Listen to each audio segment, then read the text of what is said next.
I just got a question that underlies the continuing problem that exists in the prophecy community where people legitimately are not just reading the plain text. This issue stemmed from, I will say, the King James Version, but there I could think that maybe you could make an excuse for believing that the Jubilee year starts on Tishri 10 because they insert the word Jubilee into that verse, Leviticus 25:9. Thou shalt cause the trump of the Jubilee to sound on the 10th day of the 7th month in the day of atonement. You shall make the trumpet sound throughout all your land. But that word should not be in there because it's not the Hebrew Yaubel, which is in the next verse, talking about the Jubilee year. It's simply the word teruah, which means thou shalt cause the trumpet of blowing to sound on the 10th day of the 7th month in the day of atonement. There's nothing about Jubilee or year in that verse at all. And I got a comment from somebody who watched one of the videos that kind of brought one of the videos that I did immediately after people with large channels started name dropping me, and I jumped online to kind of to head off the questions I knew were going to come by doing a video that said the End Times Timeline Review, Nissan 10, 2025. I think it's my highest watched video to date.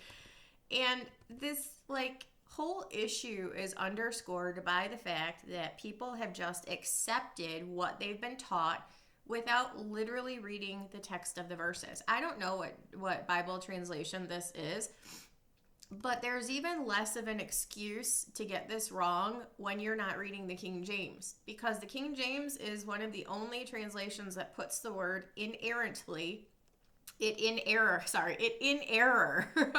puts the word Jubilee in Leviticus 25:9. It is not there. It should be the word teruah, which simply means blowing. Like Yom Teruah is the Feast of Trumpets, the day of blowing, the Feast of Blowing of Trumpets. The word teruah is in that verse. The word Yobel or Yaubel for Jubilee is not. Go look it up. But the person says, honest question about Jubilee on Nissan 10.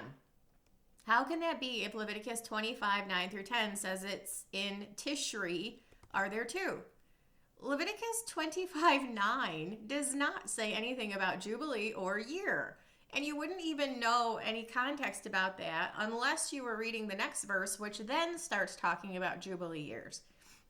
Leviticus 25:9 has nothing to do with that.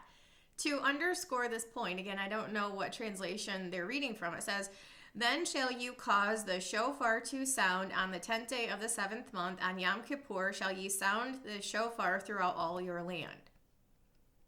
I'm going to read that again, and I would ask you to tell me, because this is specifically what I replied back with a little bit of a longer explanation, but I said, where in verse 9 does it say Jubilee or year?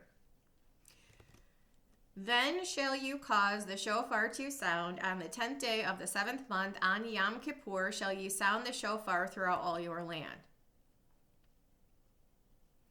People have made this out to be something it is not. It has nothing to do with years. So it's divorced from the text in that way, because the whole text of Leviticus 25 is about years, Sabbath years for the land. There is nothing about on a specific day other than, my nose is running, when you come into the land. Obviously that's going to be earmarked to a specific day, which begins the count for the years. So it says on a day sound a trumpet. Has nothing to do with years, and it has nothing to do with Jubilee. The Jubilee concept comes from the cycle of years, which is established from the time Israel came into her land. It's predicated upon the Sabbath cycles, the 7, 7, 7, 7, 7, number 7 sevens, and then in the 50th, which is the first year of the next 7 sevens, hallow it and proclaim Jubilee, declare liberty throughout all your land unto the inhabitants thereof. And then there's a whole bunch of stuff that they were supposed to do in that 50th year, which again is predicated upon the Sabbath cycles, which all have a Nissan 10 start date, Sabbath years, all of the years, whether it be the 1st or the 10th or the 15th or the 50th or the 100th or the 150th or the 2000th, all of them have a Nissan 10 date because they were predicated upon the one-time event which started the count. And those are not divorced from the count. They are built into the count. Nissan 10, 100% of circumstances. From the commencement to the end, that's the only date. So if you're talking about something else that regards a specific day, which is not the day that Israel came into the land, then you're talking about a separate concept altogether.